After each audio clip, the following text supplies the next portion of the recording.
From Santa Barbara, California, the Timeless Voyager series, where the knowledge is timeless and you are the Voyager. Interviews with leading-edge authors and speakers, psychic phenomena and the unexplained, UFOs, extraterrestrial encounters, government cover-ups, alternative healthcare, new technologies. Fasten your cosmic seatbelts and join me, your host, Bruce Stephen Holmes, the Timeless Voyager.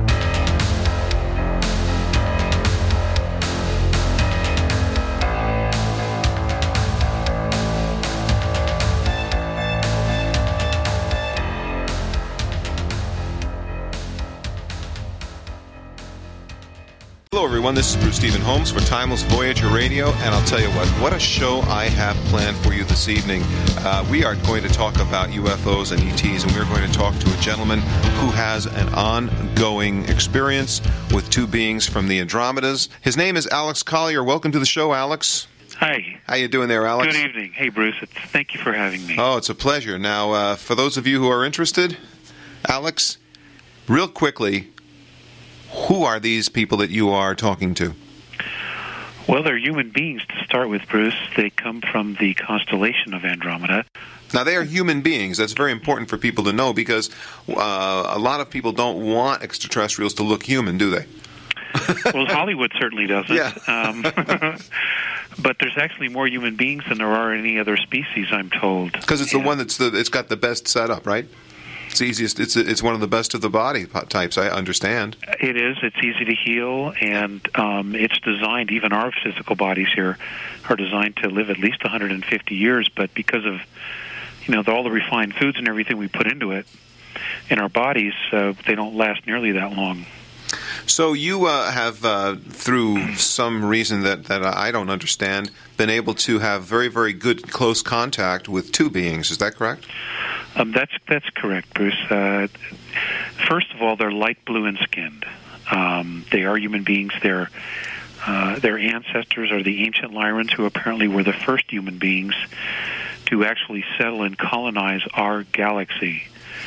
Their names are Morine and Phaseus. Now, they're a telepathic race, and they use symbols, holographic symbols, for their language. But to facilitate and to accommodate me, they took their name, their symbols, and created a tone. And from that tone, I worked with them to create the name.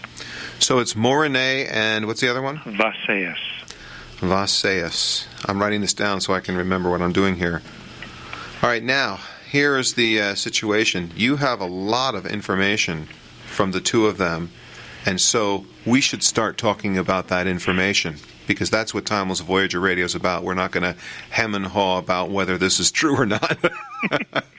So go ahead, Alex. Everybody has to think for themselves. That's right. The first thing. And, that's basically what their message has been. They have primarily been trying to teach me our history that's been lost and changed and hidden and buried, so that we can understand where we've come from. Because they view our world today, we're just going in circles. We don't have any answers. So much information and technology has been withheld from us by a group of few, not only human beings, but other extraterrestrials that are here and have been here. So it's been really, really interesting, and I've learned so much that there are days, I pick up a newspaper and I can't believe the world's in this kind of a state. Now, in the beginning, or at least according to the information that you have been giving out, our original race was green-skinned. Is that correct? That's correct. All right, let's talk a little bit about that then. Okay. Apparently, the original inhabitants of the planet were from a star system or planet called Nibiru. They were here. They colonized. Earth is in a solar system that's at the very edge of our galaxy, and it's along a trade route. When people would be leaving our galaxy to travel to other galaxies, they would usually stop here, simply for R&R, water, which we have an abundance of, And, they would stay here 50, 60, 150 years, which to them is just a very short stay because they live thousands of years. Where to us, that's a civilization. Right. Nibiru is, I understand, according to... Now, this is the same Nibiru that is in the Sumerian tablets, the same one that Zechariah Sitchin talks about? Yes, it is. So the planet basically has an oblong, very, very strange orbit. It takes, about 3,500 years to cover one rotation around the sun? Well... Or at least that's what Zechariah Sitchin says. Right, well, that's what the Sumerians write, but according to Morné Phaseus, Nibiru is actually more than a planet. Okay. It can speed up its rotation or it can slow it down, and it can even alter it. So it's an evolved planet. Well, it's self-propelled. Sorry, it's a self-propelled planet. Yes. They are very... technologically advanced. See, people need to understand that planets aren't hunks of mud that they have envisioned out there spinning around aimlessly for no apparent reason. Well, absolutely not. We've been really misled. For example, the moon. The moon is absolutely hollow, and it has a surface depth of 20 miles, and from there it's surrounded by metal, and they can tell this because when the lunar modules left the moon and brought the astronauts to the command module, when they released it and it fell back to the moon, it rang like a bell for anywhere from 5 to 8 hours. And with the seismic equipment they left there, they could tell just how far and how quickly the vibrations were going. So they absolutely know that it's hollow. And, of course, it isn't supposed to be. Right, it's supposed to be a hunk of another planet. A hunk of rock, exactly. But getting back to the Nibiru winds... Yeah, let's do that. Okay, they were green, and what I have been told is that 439,000 years ago, there was a terrible, terrible war here. And I've been told that groups from Orion invaded this sector of our solar system, and they literally nuked everything they could find. So Orion guys are not the best, are they? No, there's good and bad everywhere. Right.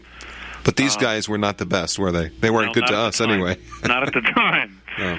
They had a severe attitude, and they didn't like the Nibiru winds apparently. And they came in and they nuked, and apparently what happened was there was so much radiation that the human beings that were on the surface started to experience varying degrees of edema. And the edema apparently caused changes in the color of skin. And apparently our ancestors at one time, the race was green, then went to red, then went to yellow, then went to black, and then went to white. So we have on our planet the history of our race except for the green. That's correct. But if you go into some of the ancient Egyptian temples, many of the pharaohs or the gods, per se, are green-skinned. Right. And that explains why, because they knew. And that was passed down, through their secret groups and secret temples and secret orders, etc., that the gods were green. Now, there are about, 22 humanoid species, roughly? 22 genetic codes? Yes, there's 22 different DNA codes apparently in our bloodstream, in our DNA, which is a result of our race being genetically altered by, at least 22 different races.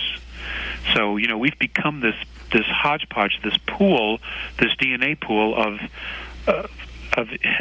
containing incredible racial memories of all these different races, which we apparently in the very near future are going to be able to tap into. So now, let me see here. What I wanted to say was that the red-skinned people are the strongest. At this point on the planet they are, which is why they've had so much trouble, not only from the governments, but also from the Greys, right. Even some of the reptilian races. They are the closest and the strongest of genetically on the planet as of right now. They're the closest to our original form. And apparently, because of the radiation, what happened was our bloodstreams lost the copper mineral inside of it. And the edema somehow wiped all that out, and the body, being the miracle that it is, it adjusted by substituting iron. Okay? And this is why you have, when you cut yourself, actually in your veins it's blue. When you cut yourself, it becomes red as soon as air hits it. Well, that's different with some of the families still on the planet. For example, the royal family. They call them blue bloods. That's because they still have a very strong copper-based bloodstream. And that's why they marry always inside the family or very close to the family lineage. All right. Should we continue with that one? Or So, okay, who are the blue bloods? Can you give us some ideas?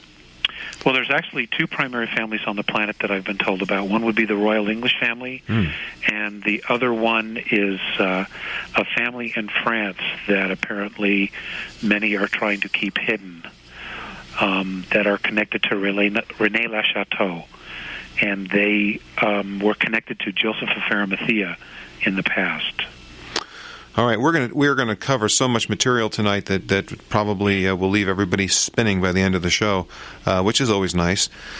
Let's talk for a minute about the moon. You brought up the moon. Let's just hit that squarely for right now.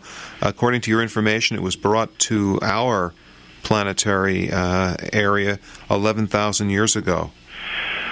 That's right. Even the Mayans recorded it. One night it was there, and one night it wasn't there, and then the following night it was there.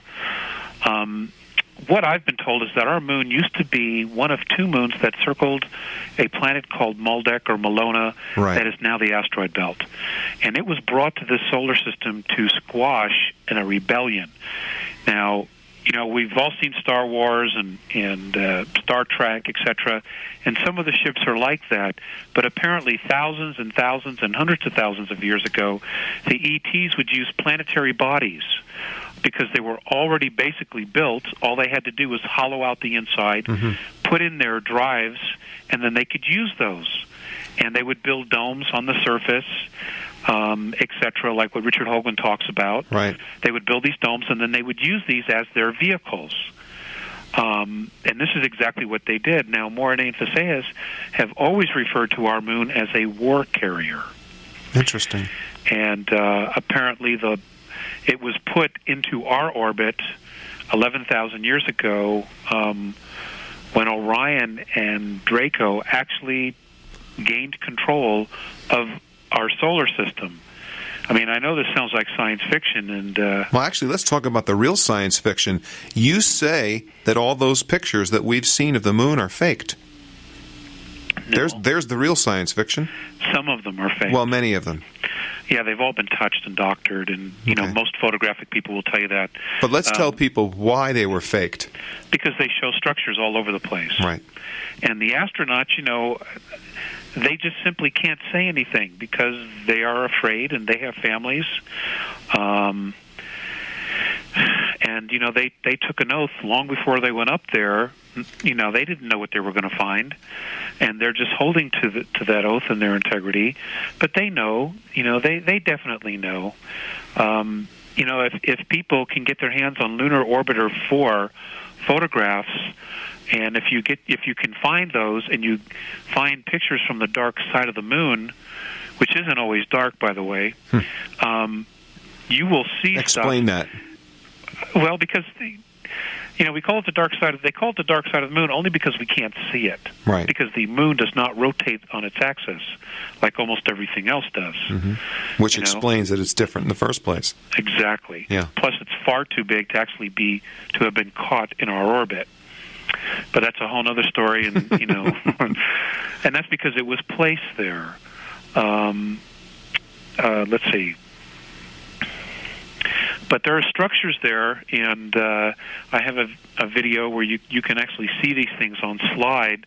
There's 7-mile huge monuments. There's pieces of shard going 3.5 miles up in the air. There are pyramids. There's structures. There's just so much. It's unbelievable. And you got to hand it to them. The spin doctors really know what they're doing. Let's talk a little bit about Mars, because right now NASA has definitely taken a different posture, haven't they? Well, that's the rumor. I mean, the point is that all of a sudden, and I think you'll bear this out, all of a sudden we have in our clutches a rock from Mars. Nobody's asked how it got here from Mars. All of a sudden someone says that it fell out of the sky and that it's from Mars. It's highly speculative as to how we actually got a rock from Mars. But with people like you and I, having followed these things for years, we've always said, much to the amazement of those scientists, that we had been on Mars as early as at least the 60s.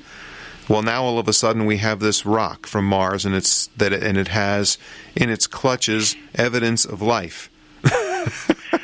Well, I have an opinion about that. I figured you wouldn't. I wanted to let you give it to us. For one, how, like you said earlier, how did it get here? I mean, how many meteorites from Earth have hit Mars? Right. Okay, and how do they know that it's actually from Mars? And, why is it that we've had it for 15, 16 years? They found it. I think they found it in Antarctica. Why is it we've had it for 16 years and they haven't ever bothered to cut it open and find out? Right. The bottom line is it's a distraction. Mm-hmm. The Washington, D.C. needed a distraction because they have been, politically they're up to their shenanigans and they don't want people to watch what they're doing. The forced card trick, the shell game.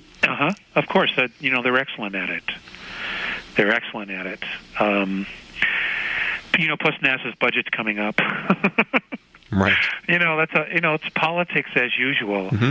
But the fact of the matter is, we've had a presence on the moon actually since the late 50s.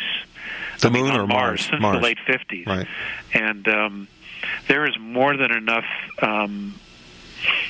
Well, as a matter of fact, circumstantial evidence to prove that we have been there. I don't know if you and I talked about this once before. There is a movie and a book called Alternative 3. Yes, there is. According to Alternative 3, the entire issue about Alternative 3 was a videotape taken from a spacecraft that was American, supposedly traveling across the surface of Mars with people talking about the fact that they were on Mars, and then it appeared here in the early 60s. Yeah, and it was May 1962. Right. Yeah. So I mean, if we were on Mars in 1962, so the whole question was, how do we get a videotape on 1-inch tape, which was the standard at that point? How did we have that tape when no one had supposedly ever been on Mars? Well, Bruce, that's just one of those anomalies, one of those weird things that, they'll seal up for 75 years, then they'll tell us. Now, you say that when whenever we talk about Mars, or when someone finally admits that we are either there or going there or have been there or so on and so forth, Mornay has said that we will find that they've had dinosaurs and the same animals and the same fossils that we have here on Earth. That's correct. Apparently, when ET came into the solar system, they came in from the outside. So they would have inhabited planets on the outside first, or at least stopped there and studied them. Well, that's exactly the case with Mars. My understanding is that Mars was in a completely different orbit, and it was actually closer to us. And Earth itself was not even in the same orbit that it was in. And,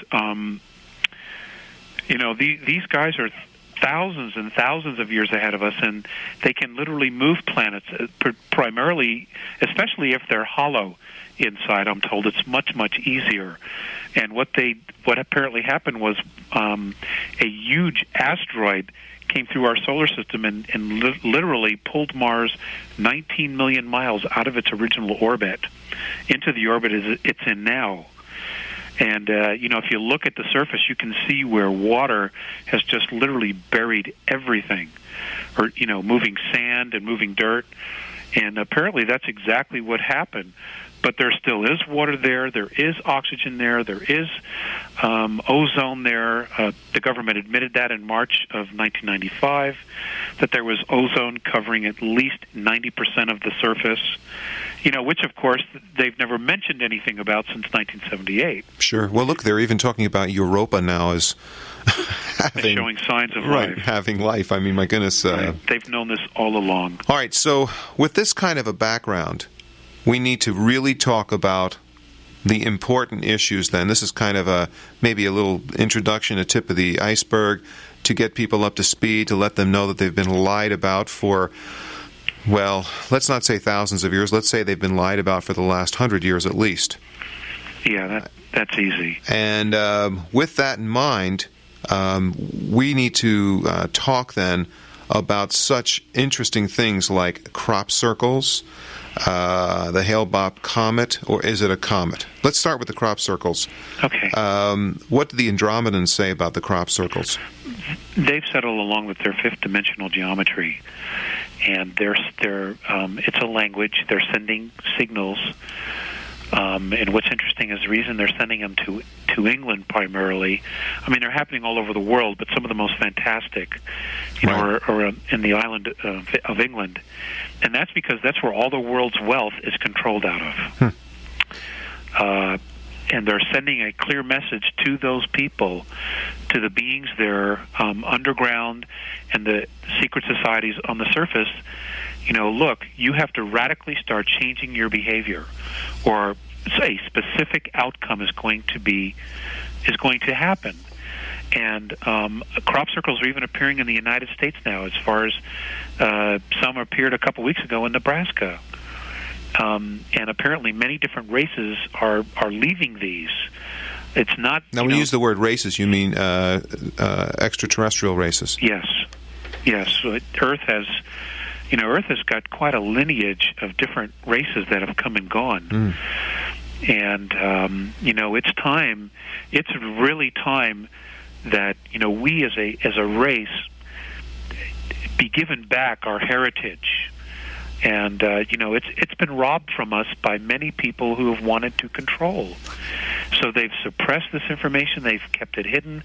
They have murdered to make sure that this information never got out.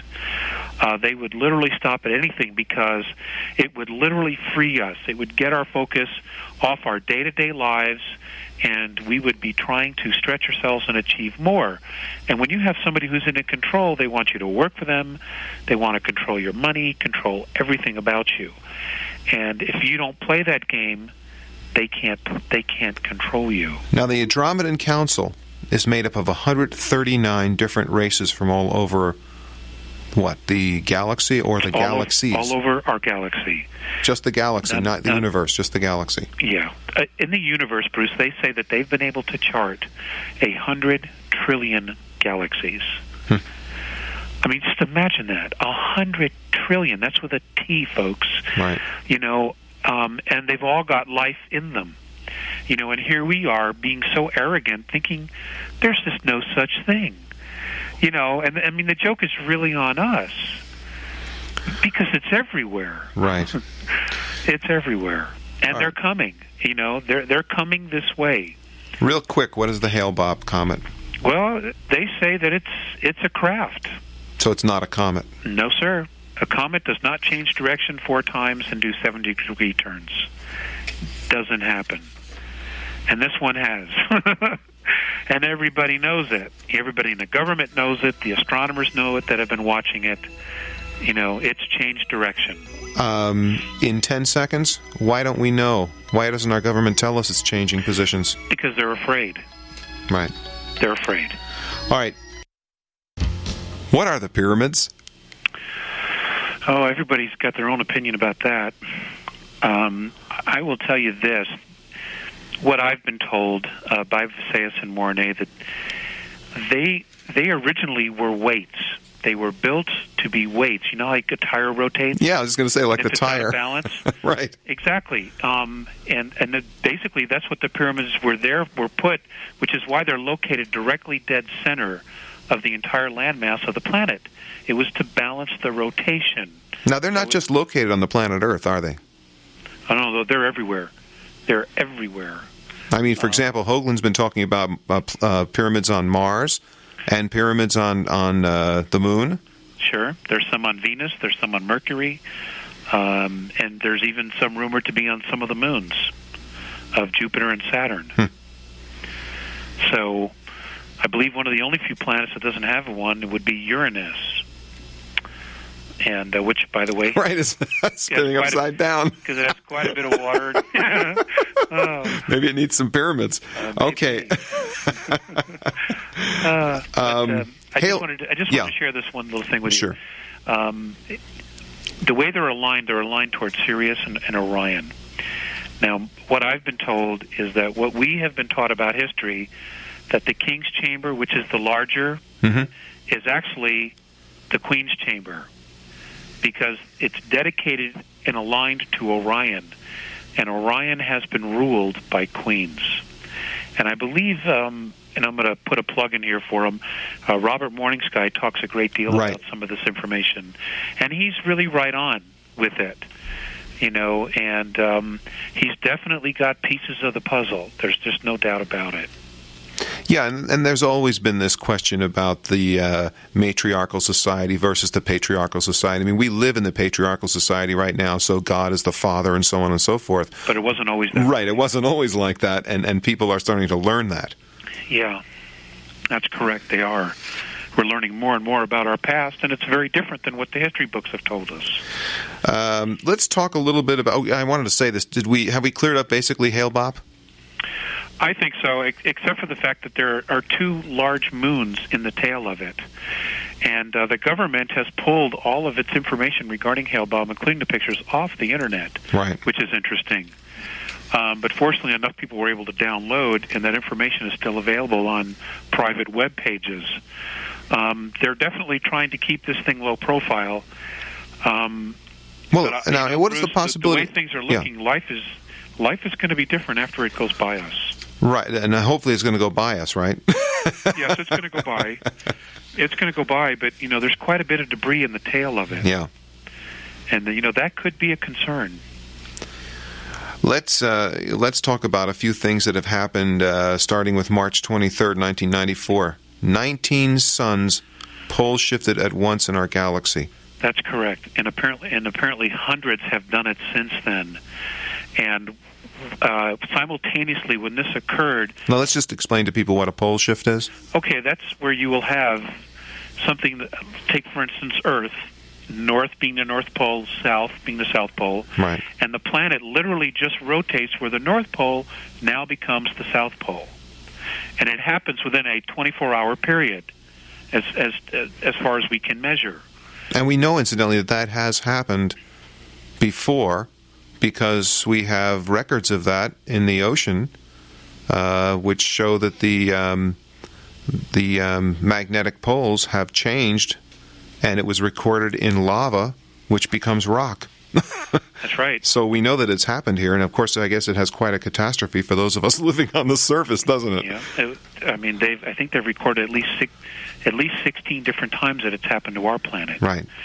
And sometimes it's caused by meteor striking it at the right position. Mm-hmm. Other times it'll be where an ice shelf will slip and it will cause the planet to roll.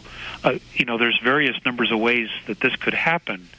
But apparently suns just don't normally do this.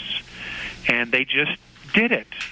And simultaneously, Bruce, when this occurred, according to the Andromedans, a sound and color frequency started emanating from all the black holes in the known universe. And it is literally shifting the frequency of the entire universe. We're talking the 100 trillion galaxies now. Everything is starting to change.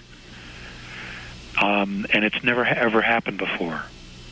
Now, we've all heard about the changes expected somewhere around 2013 to 2014.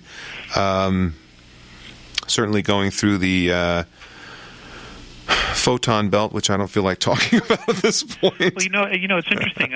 I did a talk at Global Sciences, and I'm asked this question every single time that I do give a talk. And right. I don't give that many. But and the Andromedans have never, ever once mentioned the photon belt. I know you and I talked about this last year. Yes. I started talking about the photon belt, and you said they don't talk about it. No. So we won't talk about the photon belt tonight, but what's going to happen on December? There's nothing to talk about. Right. I don't know. But you talk about 12th creational density and the fact that this is all raising the creational densities up.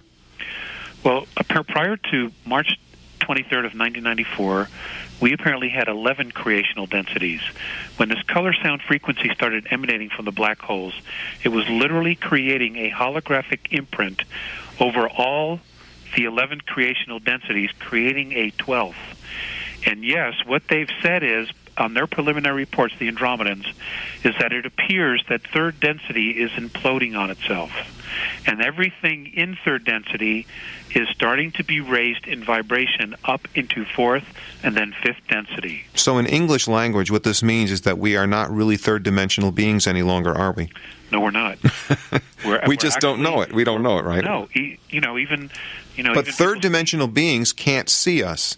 In other words, if a third dimension, this is my understanding, you can correct me if I'm wrong. A third-dimensional being, if it were to come near the planet, wouldn't see our planet any longer, or even our universe, I guess. If he was right at 3.0 as far as the frequency, no, he would not. So we're not three-dimensional any longer. No, we're moving into fourth and then into fifth. And this is why people say that heaven is coming and merging with Earth, isn't it? Well, there's going to be some hell in the way, though. There's going to be change. Now, you and I did a very, very interesting show almost a year ago, and we talked about some pretty weird stuff. Yeah, we did.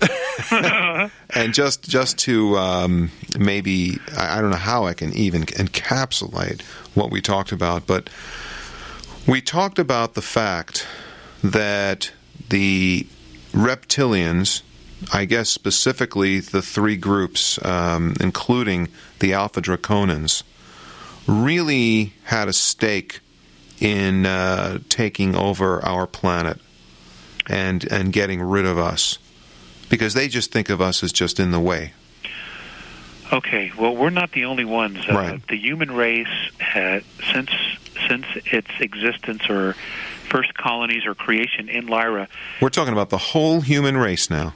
Yeah, primarily in our galaxy. Right. I don't know about a lot of the other But galaxies.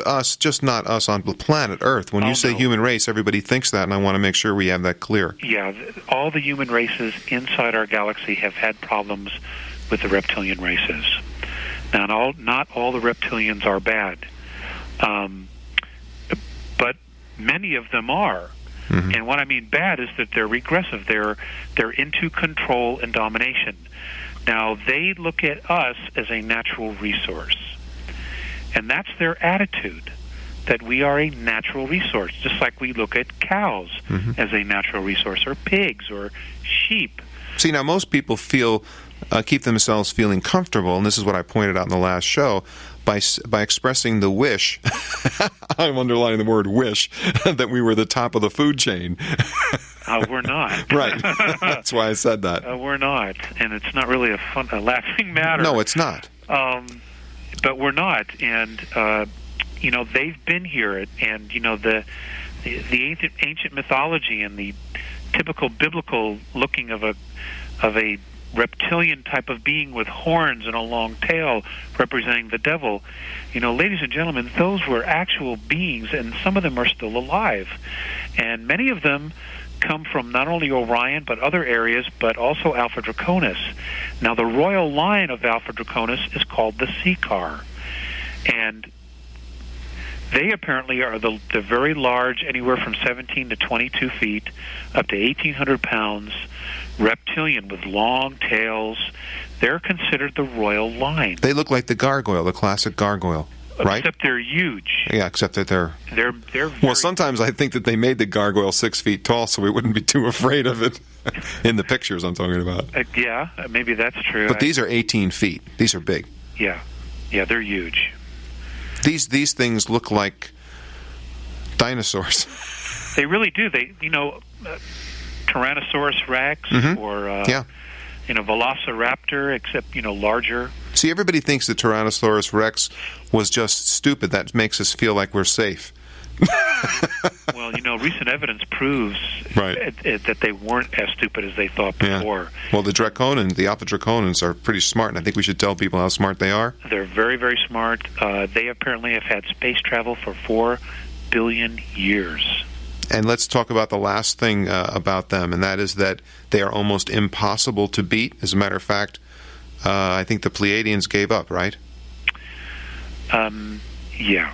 They got into it, and they just literally backed off because they... 400,000 years, right? They weren't getting anywhere. Right. 400,000 years of a war, and the Pleiadians gave up. Well, the Orion War lasted 600,000 years. But it wasn't just the Ps. There were a lot of other groups that were involved. And my understanding is, from what Mornay has told me, that war ended just... Both sides just walked away. That there had been so much death that they simply got tired of killing each other. Right. But they haven't ironed out any differences. They just walked away, and this undeclared truce has existed, but it's also been tested. And it's being tested as we speak, I'm told, as this frequency change is coming, because they're realizing that their DNA is not going to help them with this polarity shift, this raising of frequencies. Our DNA, Bruce, is so different, not only because of the 22 different genetics that we have in it, racial memories, but it's also our extreme of emotions. And our DNA is capable of vibrating at a very high frequency. Bottom line, we're going to make it through this change, and they can't. Yes, and they're really pissed off about it. Yeah. And this is why so many abductions are going on. Hybridization is going on. Yeah, they're trying to come up with a solution fast. Right, and they're using our DNA. Right. You know, and again, they're looking at us as a natural resource. Okay, Alex, we're going to run out of time. I knew we were. That's why I pushed as fast as I could to get through this thing. I've got in front of me the World Underground bases. Yeah. In 30 seconds, can you tell me what those are? The underground facilities? Yeah. These are little boxes. I mean, are these are actual tunnel entrances? I believe the round circles with the X's are the tunnel entrances. The others are bases, and yes, some of them are very, very old. Many of the ETs that came here, you know, and they needed to live in enclosed environments because they're not all oxygen breathing like we are. Yeah. There's many different races. So they would go underground because they could create Edens in there, which are totally enclosed environmental areas. You know, some of the races need high carbon dioxide. They couldn't live on the surface. So basically, they live inside our planet. Well, they a lot did. of them, a lot. Yeah, they sure did. And also because of wherever star systems they come from, their suns might have a different radiation frequency. Right. Where here, our sun is very, very strong. All right, we've got to stop. Okay. Okay. Alex, we're going to keep doing this until we finally cover as much as we possibly can cover. Where are you going to be next, Alex? Well, I'm staying close to home. We're nesting. Okay. All right. My wife's having a baby. That's right. You know, we're just going to hang out. Okay, so here's what we'll do. Okay. You and I will contact each other. We'll do another show, and we'll try to have more time for people. Okay, I couldn't take any of the calls. I would have liked to have, but that's the way it was tonight. Thanks for being with us, Alex. Hey, it was my pleasure, Bruce, and I just want to say, ladies and gentlemen, you know, when things start to get really weird, please don't turn on each other. We need each other. We are all that we have. Great. Thank you, sir. Thanks, Alex. Take care.